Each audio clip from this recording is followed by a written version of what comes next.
Locked inside my head. Didn't wanna let you see me break down.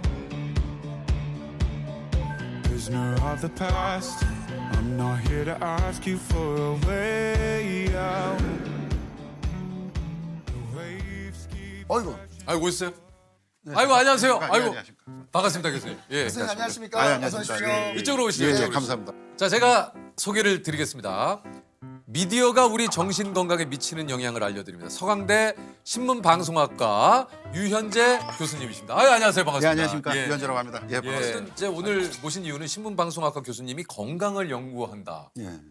제가 생각할 때 이 우리 사회에서 가장 지금 안타까운 건 뭐냐면 정보들이 너무 많지 않습니까? 너무 많아요. 우리들은 정말 너무나 당연하게 재밌게 느끼기도 하고 뭐 그런데 무슨 가짜 뉴스라든가 뭐 이제 사이버 레카라든가 뭐 이런 것들이 이제 툭툭 튀어나오면서 그 서로 미워하게 되고 그다음에 서로 분열하게 되고 네. 그러니까 네 편 내 편 갈려지고 막 이런 것들에 유튜브를 보면서 우울해지기도 하고 맞아요. 유튜브를 보면서 뭐 하기도 하고 그러니까 이 좋은 미디어가 순기 저도 뭐 유튜브로 애 키웠다 그럴 만큼 뭐 없는 게 없잖아요. 없는 게 없어요. 저도 뭐 수업할 때 뭐 유튜브 잘 이렇게 보여주고 막 그러는데 맞아. 이렇게 하면 이제 순기능인데 역기능들이 꽤 있는 거예요. 그렇죠. 특히 요즘 뭐 가짜 뉴스다, 뭐 허위 뉴스다, 뭐 이제 수많은 정보와 그 진짜 이 걱정, 우려가 좀 커지는 요즘 세상이 아닌가 하는 생각이 드는데. 가짜 뉴스가 많이 퍼지고 이것 때문에 큰일 났다라고 얘기를 하잖아요. 제가 생각하기에 가장 큰 부작용은 뭐냐면 요만큼의 팩트가 있어요. 그럼 그걸 본인의 뇌피셜과 그다음에 뭔가 본인을 지지하는 어떤 듣고 싶은 말들 그걸 이렇게 섞으면 제일 위험한 게 저는 속는 뉴스라고 생각합니다. 속는 뉴스요. 섞어버리는 진실을 뉴스입니다. 그러니까 아예 진실이 없는 게 아니라 있고. 그렇죠. 예. 그렇죠. 아. 우리가 예전에 생각했던 뭐 유언비어라든가 가짜뉴스라든가 그런 거 생각해 보면 요만큼의 이게 뭔가 끄트머리가 있어요. 그러니까 그럴 법하다 뭐 이런 거 있지 않습니까? 그러면 그걸로 이렇게 해보면 제가 가장 싫어하는 속담 중에 하나인데 아니 땡불뜨게 연기 날까. 그런 얘기를 많이 하잖아요. 그렇지 않게 되는 거예요. 예. 근데 그 가짜 뉴스랑 속는 뉴스가 돈이 되는 시대가 돼버린 거예요. 맞아요. 이게 이제 클릭수, 조회수 이것이 이제 결국은 수익으로 연결되지 않습니까? 그러다 보니 썸네일이라고 하죠. 정말 자극적으로 변했어요. 시썸이라고도 많이 하잖아요. 대중들은 당연히 반응을 하죠. 일상에 바쁘니까. 그러면 그냥 자극적인 썸네일 보고 뭐 이러고 그리고 뭐 예를 들어서 그 뭐 썸네일이 이런 거 헤드라인에 뭐 연예인 부부 잘 사나 했더니 그런 거 많아요. 클릭을 하죠? 잘 산다. 15년째 잘 산다. 15년째. 뭐 어쩌라고 그러고 뭐 유명 정치 낮 12시에 뭐 하나 봤더니 밥 먹더라. 그것도 여의도에서. 아니 근데 그런 게 한두 개가 아니에요. 그러니까 문제는 그거죠. 그렇게 몰아가도 유튜버는 돈을 줘요. 유튜브는.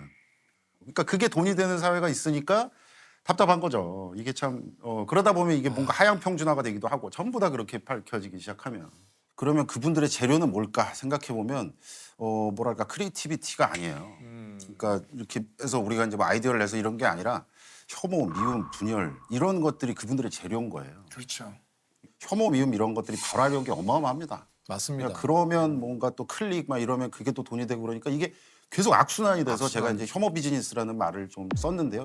어쩔 수 없는 엄연한 현실이 아닐까라는 생각이 들어서 좀 안타까운 면이 있습니다. 나중에 제가 생각하기에 가장 큰 부작용은 뭐냐면 진실에 대해서 알고 싶어 하지도 않을 수도 있어요. 맞아요. 예. 맞아요. 가짜 뉴스에 계속해서 뭔가 뭐랄까 훈련을 받으면 확증 편향이라는 게 생기잖아요. 그런데 또 나한테 유리하면 그냥 뭐 그런 거지만 이렇게 될까 봐 그런 것들이 제가 가장 경계하고 있는 미디어의 역기능이다라고 말씀드릴 수가 있겠습니다. 소위 말해서 요즘 그 이제 확증 평양 뭐 내지는 이제 버블에 갇힌다고 하잖아요. 이제 맞습니다. 내가 계속 보는 정보에 따라서 알고리즘이 이제 인도해 주는 대로 따르다 보니까 내가 보고 내가 듣고 내가 하는 것이 진짜다. 나머지는 사실 믿지 않는. 사실 누군가는 알고리즘이 뭐 그 진짜 뭐 지금 21세기에 나온 발명품 중에 최고다라고 하는데 맞죠? 기업 측면에서는. 그렇죠. 기업 측면에서는 그 플랫폼에서 많이 놀아야 되잖아요. 거기 머무는 시간이 많을수록 그분들에게는 계속 입금이 되는 거예요. 그러니까 기업 입장에서는 너무너무 완벽한 시스템이죠. 그런데 그게 어쩌면 알고리즘이란 게 아까 우리가 그 얘기를 나눴던 다양성을 정말 송두리째 뺏어버리는 괴물 같은 시스템이 될 수도 있는 거예요. 맞아요. 맞아요. 요즘 그 제가 책을 하나 봤는데 그 얘기가 좀 눈에 들어오더라고요. 우리가 가장 그 경계해야 될 것이 의심 없는 확신을 가장 경계해야 된다. 그러니까 우리가 요즘 그런 확신, 예, 뭔가 정답을 찾으려는 욕구가 굉장히 좀 강하잖아요. 그러니까 그러다 보니까 그런 컨텐츠를 통해서 우리가 좀 의심을 안 하는 것 같아요. 뭔가를 하나, 그러니까 알고리즘이라는 것도 우리를 자꾸 그런 세계로 이끄는 것은 아닌가. 알고리즘이라는 정말 어마어마한 마케팅 용어에 의해서 우리를 훈련시킨 거예요. 미디어가, 플랫폼이. 자극적이고 단짠단짠 뭐 이런 것들. 그런 것들이 중독이 되죠. 좋은 거에 중독돼 보셨어요? 하나 하면 그 다음에 뭐 관심 있을 법한 거 또 제공해주고 또 제공해주고 하나하나. 그러니까 우리는 원래 다양성의 민족이었는데 이 중요한 걸 잊어버리는 것 같아요. 이 얘기는 나랑 의견이 틀린데 안 들을 거야. 그 어차피 미디어는 원래 그런 거 아니야 라고 생각하는 순간 타협은 없어요. 지금 저는 굉장히 중요한 골든타임이라고 생각해요. 저는 가끔 꺼요. 알고리즘.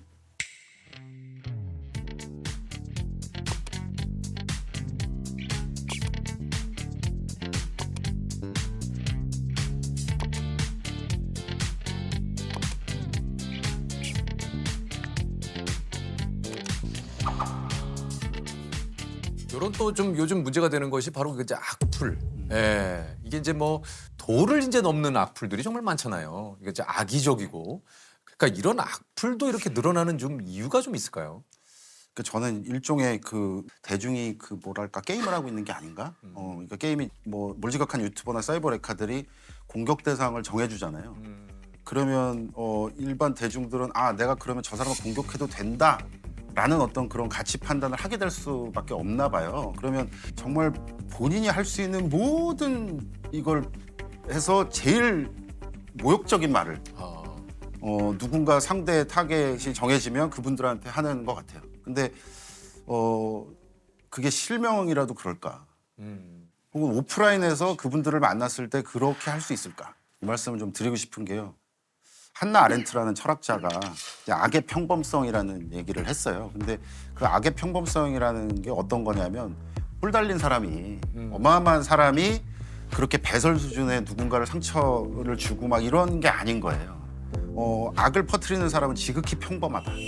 그리고 당신도 될 수 있고 나도 될 수 있다. 어떤 상황에 처하게 되면 굉장히 평범한 악이 모여서 어마어마한 악이 된다라는 네네네. 거예요. 근데 댓글이 너무 험하게 그러니까 배설 수준으로 나온 분들을 만약에 잡아서 물어보면 둘 중에 하나 다릅니다. 나만 그랬어? 그리고 내가 진짜로 때렸냐 그 사람?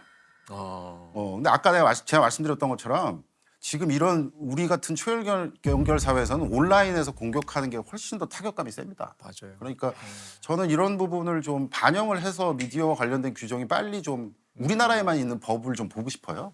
예, 맞아요.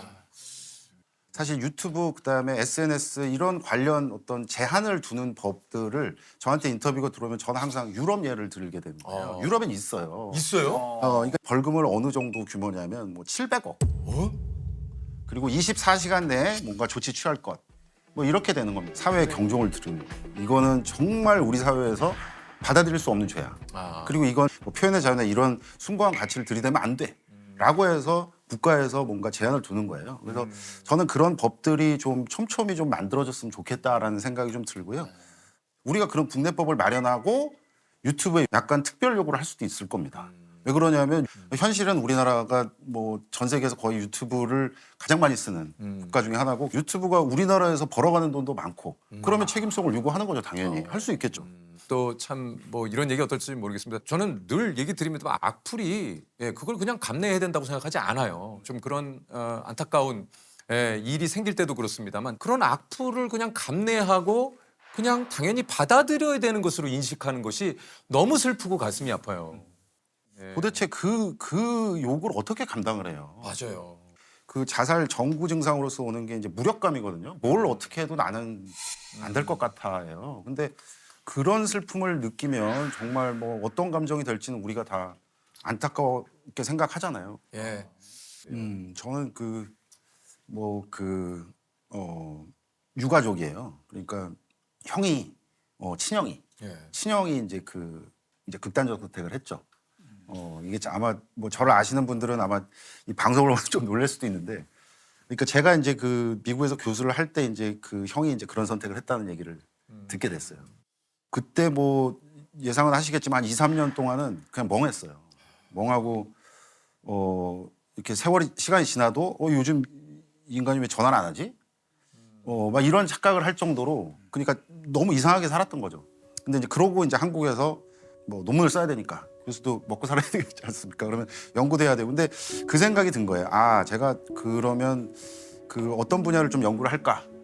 그런데 제가 이제 그 자살이라는 게 제가 너무 아프게 다가오니까 아, 이것과 미디어에서 뭔가 연결이 안 될까라는 생각을 우연히 했는데 예를 들면 그 자살을 보도함에 있어서 너무 자극적으로 한다거나 아니면 그게 우리나라 자살률이 세계 1위인데 너무 감성적으로 그걸 풀어서 뭔가 베르테르 효과가 나오게 만든다든가 그리고 용어가 예를 들면 동반 자살이라는 말이 나와서 제가 너무 살기가 힘들어서 제 아들이랑 같이 가겠다고 하면 그러고 자살을 했다 그러면 그게 어떻게 동반 자살이냐. 그건 살해 후 자살이지.